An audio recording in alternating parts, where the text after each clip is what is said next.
Maintenant, je passe la main directement à Monsieur Bakhat Mohsin, confiné en Espagne et qui va animer la présentation de Monsieur Soufiane et Madame Yantan de Chine. Donc, Monsieur Mohsin, vous êtes là?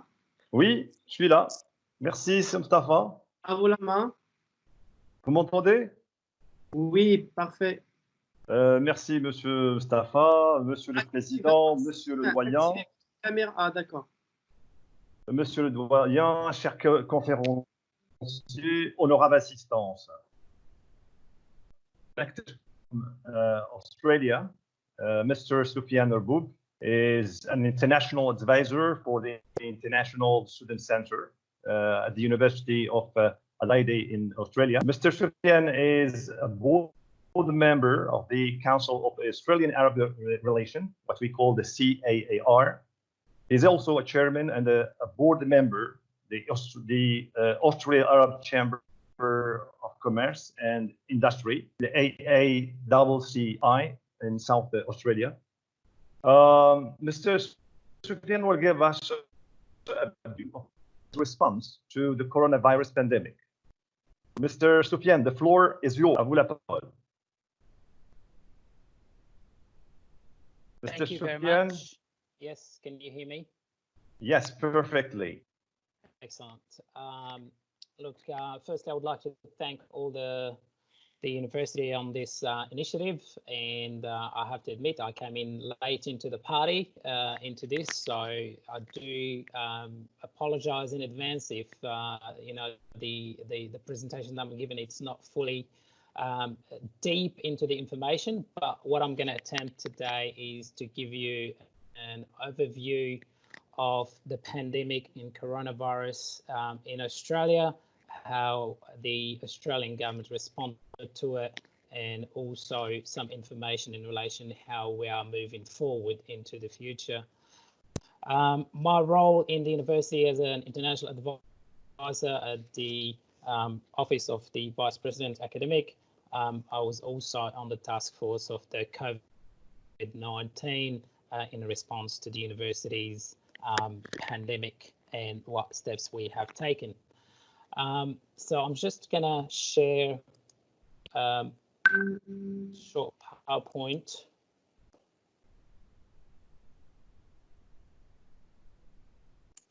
If you can just let me know if you can see it. Yes, we can see it perfectly. It's clear. So Go ahead. Thank you. So the title is Australia's response to the coronavirus pandemic. And what I wanted to highlight here is how the country has responded to it in terms of the community side of things. So it's the country's collective good. As some of my presenters have mentioned earlier, as you can see, Australia is a big and vast country. So in itself, it's an island. And we have 6 different states. I reside in South Australia, in the south, in the city of Adelaide, and we have 2 territories as well.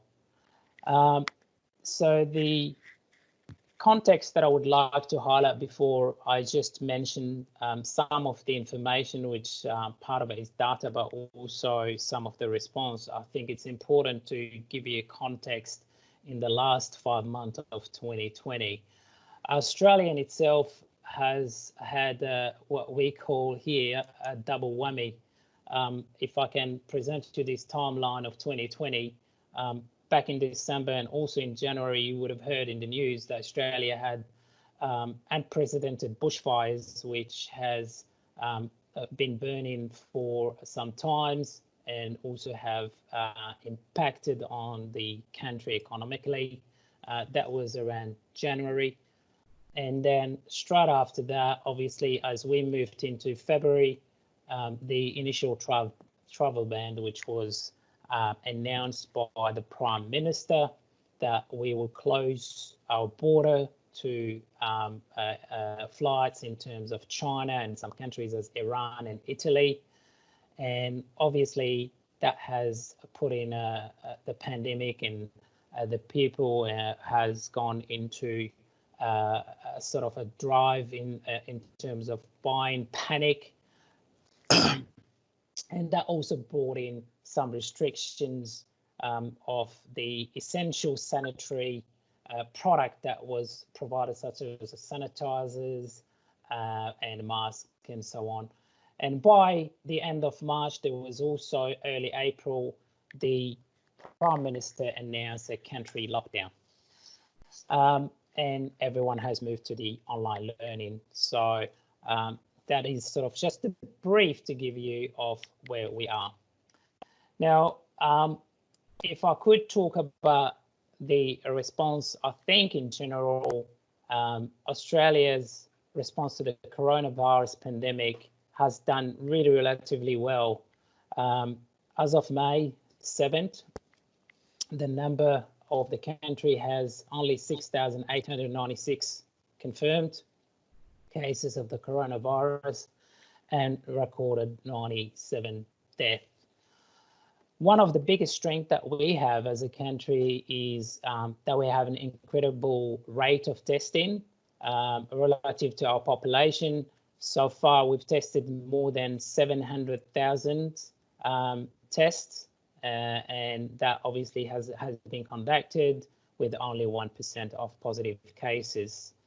Now, for a country of 25 million people with a globally connected economy and obviously predominantly urban population, a large tourist industry, this figure can be considered relatively positive in the larger scheme of the pandemic. So in a sense, Australia has been able to limit the virus impact. There is obviously one obvious feature that has enabled Australia, and this brings me to the community side of things, which restrict the spread of virus, but also in terms of geographical position of the country. It is, as I mentioned, is an island, so that played a very good advantage geographically. It allowed the country to be sealed off basically from the world and prevent any new sources of the virus entries, and that has made it very easy for Australia to quickly become less concerned with new sources of virus and focus its efforts on preventing community transmission related to the existing cases. Another factor might have been influential in Australia's response, that of the public trust, and this is very important to highlight, about trust in the competency of the Australian government and trust between individual in Australian society. Australia has a remarkable stability within its civil society. This includes a significant amount of social cohesion among its highly diverse population. Although we have had, unfortunately, and that's been some report of racist abuse against some of the Asian Australian, and that's usually it's due to apathy and due to ignorance from some of the public. So in general, I would say Australia has been cooperative public spirit, although in recent years the country has not been immune to some of the degradation of public trust that has befallen many Western countries. So the country's faith in the liberal democracy has been diminished by a culture usually of knee-jerk bipartisanship, the emergence of group of identity as a major driver of political discourse, social media siloing people's worldview, and conventional media shifting their business model away from the objective, normal reports of political advocacy. So I suppose the silver lining of this coronavirus is the way that the Australian people and the Australian public has pulled together towards an understanding of the country's collective good. It has given the public a greater sense of national purpose and also has provided them with the strength to contain the pandemic. I'm not going to talk so much about the economy and the impact of it, but I will mention some of the strategies that the Australian government has undertook in order to lessen the impact, and I'll go to that later on. But the virus has provided a good reason really for the community to put aside ideological consideration, and instead to focus and seek out quality information and heed the advice of people who have the relevant expertise, and that's usually the coming through the government, through the medical chief. One important thing, and as I mentioned, the 6 states, 2 territories, each state has as a premier and territories have chief ministers. Along all that, we have the federal government that have obviously the prime minister and the cabinet. And the government has listened to the advice of medical experts and worked to create the necessary structure to limit the spread of the virus. And one initiative that has allowed the public to gauge the scope of this situation is the reposition of their usual approach to the country's politics. There's always the 2 parties country, and there's always that sort of pull and push from by both parties, the opposition and the governing party. But in this, we came together, and the approach of the country politics has been the formation of a national cabinet, a national cabinet specifically for the COVID-19. And this is a temporary body, include Prime Minister himself, Federal Prime Minister, and also the state premiers and chief territories, designed to allow the 2 levels of the government to pull their resources together and coordinate the responses within overlapping jurisdiction. That have provided a clear, consistent message to the public from the various leaders, and the National Cabinet consists of an almost even numbers of leaders from both major political parties, which has given it more strength, so they have that bipartisan support. And that gives them also the ability and consideration to give the right response to the public. So despite the overall success of this coordinated approach of the pandemic, there has been some failures in the system, obviously, of governance. In mid-March, and not sure if you heard it in the news, 2,700 passengers from a cruise ship were allowed to freely disembark in Sydney, despite several passengers demonstrating symptoms of the coronavirus, and this failure to properly screen passengers has led to around 10% of Australia's total cases of the virus, causing close to 19 deaths. So that was in the state of New South Wales, and federal government have both sort of blame each other, pointing hand to each other. But that was probably the only exception out of all the initiative that they took. So like similar to Canada, Australians, we watch the news and we're aware that other countries are suffering far worse outbreaks of the pandemic, and that the overall response from their government have been competent given the circumstances. And after some initial problem, and the public's own personal respect for social distances, for example, measure has been excellent, and it's clearly working. So people have been listening to the message, they've been abiding to the message, and they've been doing what they've been asked to do. So stepping back for a wide angle view of the situation, I suppose Australia has had all the basic building blocks in place and had allowed to cope well with a unique pervasive problem like the coronavirus. So the country provides good education, health, and other public services to its citizens, and has an economic and civic structure that provide most people with access to opportunity and decent livelihood, with some serious exception like in the indigenous land. So Australia has I suppose, a professional political bureaucracy and trustworthy democratic institution.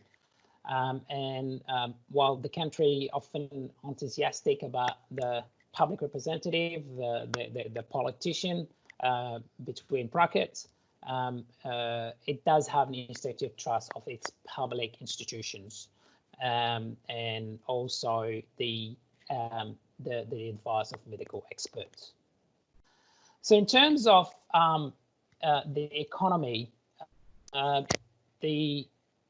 Australia with 16 years of economic, in the last 16 years, Australia has an economic growth. So even we survived the GFC, had a AAA rating, and that allowed it to respond economically to this pandemic. In Australia, early in March, the Prime Minister announced a stimulus package worth $189 billion, providing basically cushioning for a number of SMEs and business being impacted by COVID-19.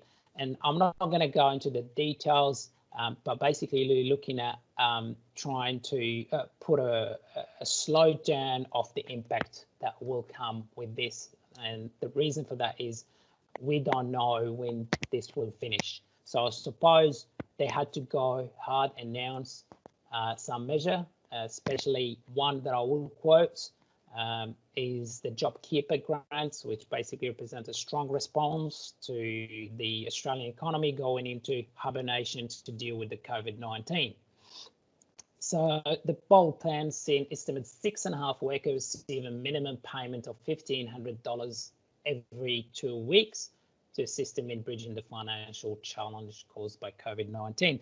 And the goal of that is that SMEs that they can basically keep their workers on the job. So that has proved arguably critical, not being able to create a condition to limit the spread of coronavirus in Australia and keep its casualty relatively low. So the economic package itself has actually worked because only 600,000, close to 650,000 that took the actual JobKeeper or applied for JobKeeper grants. So the budget was for $6.5 million. So there's room to move. There's still fund to actually provide and lessen the economic impact of the pandemic and ensure the jobless rate at a minimum. Only today, the National Cabinet met Friday the 8th, and he announced an announcement of gradual easing of restriction and of the lockdown into 3-step nationally, and that has been welcome, and that was based on a result of the health experts, but also on the positive data received nationally. And this is going to be in 3-step, gradually flow on from starting from Monday and also June, and then in July, should the number show a good and positive response of normal cases, or at least a very minimal cases, then we'll have a restriction lessened to confinement and people can go back out. In the state of South Australia, where I live, from Monday, we're able to go to coffee shops and go to restaurant. There is also back to the university in face-to-face mode, which is huge. All the university has been shut since March, so that's going to be good to be back at the university campuses. One of the initiatives that I should mention before I end my presentation is the government introduction of an application called COVID Safe. While controversial in terms of people claiming the privacy issues, basically the application being set up and designed by the government basically to track for traceability in terms of COVID-19. And it's basically a secure record through your Bluetooth, determine when you are near another COVID safe user.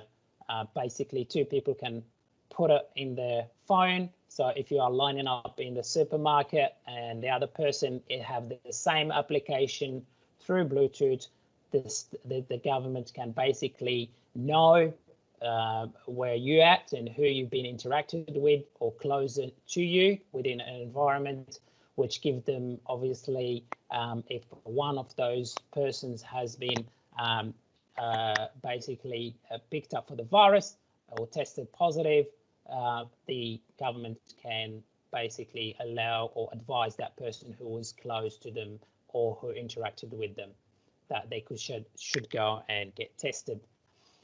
So far, it's been launched last week. 5 million people have downloaded the COVID Safe. This is part of going back to work and obviously to be able to trace and effectively limit the spread of the virus. That's the end of my presentation. Obviously, if there's any question later on, I'm happy to take that. Thank you.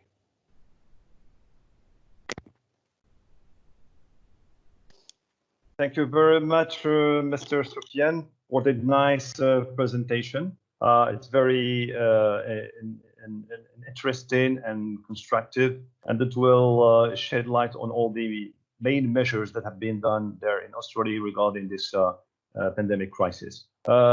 Before passing to the next guest, I would like to give a summary in French for our guests and the present people here in this conference. So, tu peux activer ta caméra, Mohsin? Before we go to the next speaker, I would like to give a resume so the audience can get a clue about what has been said from our speaker, Mr. Soufiane. So I got some points here that I jot down. L'intervention de M. Soufiane Boub s'articule sur la réponse économique du gouvernement australien au coronavirus. Dans sa réponse à la pandémie de coronavirus, l'Australie se porte relativement bien. Au 7 mai, le pays comptait en chiffre 6896 cas confirmés de coronavirus et enregistré plus ou moins 97 décès. Une des forces les plus grandes de l'Australie, c'est le taux incroyable de tests par rapport à la population. Jusqu'à présent, ils ont testé 722 540 tests qui ont été effectués avec seulement 1%. Pour un pays, Australie, c'est un pays assez grand, avec une économie mondiale connectée, d'une population majoritairement urbaine et une importante industrie touristique. Bon, il y a deux grands facteurs évidents qui ont permis à l'Australie de limiter la propagation du virus. Un, c'est la géographie. C'est la géographie qui lui a permis de se fermer au monde et d'empêcher d'entrer de nouvelles sources du virus. Deux, c'est peut-être le plus influent, c'est la réaction de l'Australie, c'est-à-dire la confiance publique. À la fois la confiance dans la compétence des gouvernements australiens et la confiance entre les individus dans la société australienne. L'Australie jouit d'une stabilité remarquable au sein de sa société civile. Cela inclut une cohésion sociale importante au sein de sa population très diversifiée, bien qu'il y ait asiatique. Monsieur Soufiane pense que le point positif de ce coronavirus est la manière dont il a ramené le public australien vers une compréhension du bien collectif des pays. Elle a donné au public un plus grand sens de l'objectif national. Le virus a fourni une raison de mettre de côté les considérations émotionnelles et idéologiques et de rechercher plutôt des informations de qualité et de tenir compte des conseils de personnes qui ont une expertise pertinente. Le gouvernement a écouté les conseils des experts médicaux et a travaillé à la création d'une structure nécessaire pour limiter la propagation du virus. Une des mesures ou des initiatives les plus intéressantes qui a été mise en place, c'est ce qu'on appelle la formation d'un cabinet national. Ce cabinet a été conçu pour permettre aux deux niveaux de gouvernement de mettre en commun leurs ressources, de coordonner leurs réponses et de fournir au public un message clair et cohérent de la part des différents dirigeants. Pour avoir une vue d'ensemble de la situation, l'Australie a mis en place tous les éléments de base qui lui ont permis de bien faire face à un problème unique et omniprésent comme ce problème de coronavirus. Le pays offre à ses citoyens une bonne éducation, des soins de santé, d'autres services publics et dispose de structures économiques et civiques qui permettent à la plupart des gens d'avoir accès à des opportunités, à des moyens de subsistance décents. L'Australie aussi dispose également d'une bureaucratie professionnelle et apolitique et d'institutions démocratiques dignes de confiance. En ce qui concerne l'économie, après 16 ans de croissance économique, le plan de relance australien de quelques millions de dollars, lancé début mars, a permis d'amortir les effets de coronavirus sur un certain nombre de PME d'entreprises. Outre un certain nombre de mesures économiques, au centre se trouve ce qu'on appelle des subventions appelées en anglais Job Keeper, qui représentent une réponse forte à la perspective de voir l'économie australienne entrer en récession et pour faire face à la crise sanitaire du Covid-19. Ce plan audacieux, qui devrait coûter 130 milliards de dollars sur une période de 6 mois, jusqu'à septembre 2020, permettra à environ 6,5 millions de travailleurs de recevoir un paiement minimum de 1 500 dollars tous les 2 semaines pour les aider à surmonter le défi financier posé ou bien causé par ce Covid-19. Cette mesure s'est sans doute révélée essentielle pour créer les conditions permettant de limiter la propagation du coronavirus en Australie et de maintenir le nombre de victimes à un niveau relativement bas. Il s'agit également d'atténuer l'impact économique de la pandémie et d'assurer un taux de chômage minimum. L'annonce faite aujourd'hui par le Premier ministre d'un assouplissement progressif des restrictions en 3 étapes au niveau national a été bien accueillie grâce au Conseil des experts de la santé et aux données positives reçues au niveau national. Finalement, le gouvernement a mis en place une application mobile pour tracer les personnes qui sont affectées par le virus et limiter la propagation de cette pandémie. Et voilà. Merci beaucoup, Monsieur Soufiane, pour cette présentation. Thank you very much for the presentation.